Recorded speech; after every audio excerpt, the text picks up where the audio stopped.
الناس عماله تقول لعيبه محليه ولاعيبه مش عارف ايه، اهم حاجه يطلعوا صلاح وحش.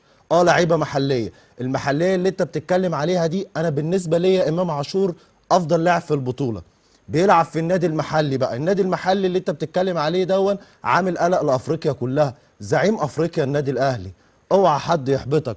احنا ما حدش وصل للي احنا فيه، 7 بطولات افريقيا، ما عندناش لعيبه او ما عندناش لعيب مصري جايبينه من بره ومدينه جنسيه عشان يلعب لنا ماتشات.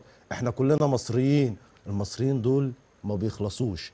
بالنسبه بقى للاداء بتاع المنتخب، عشان الناس برضو ندي كل واحد حقه.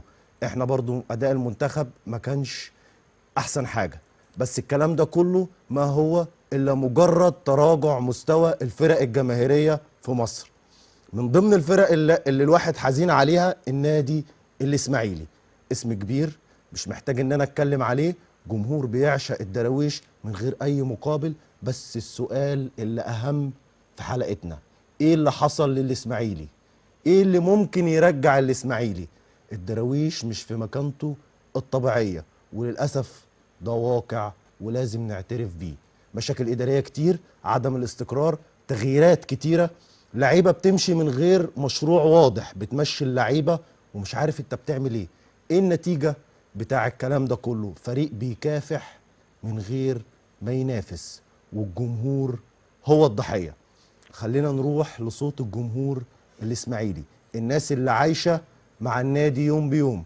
نروح للشارع الاسماعيلاوي مع الزميل ايمن عبد العظيم ونسمع راي الجمهور الاسماعيلاوي عما يدور في النادي الاسماعيلي.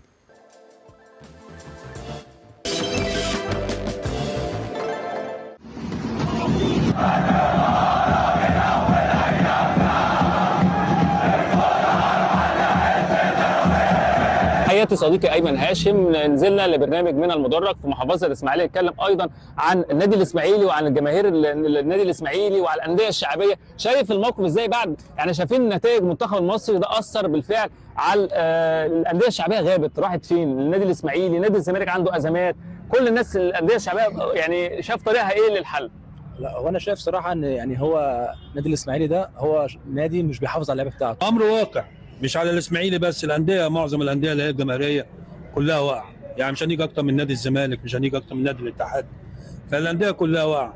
فربنا كرمنا ان شاء الله بسياده الوزير محمد صبحي، برضه ما عجبوش الحال واخد بالك، وده خلينا شركه اماراتيه ان شاء الله متعشمين فيها خير ان شاء الرحمن، وتلم الشمل وتظبط النادي الاسماعيلي ويرجع لامجاده زمان، ويبقى الاسماعيلي ضلع ثالث في الدوري.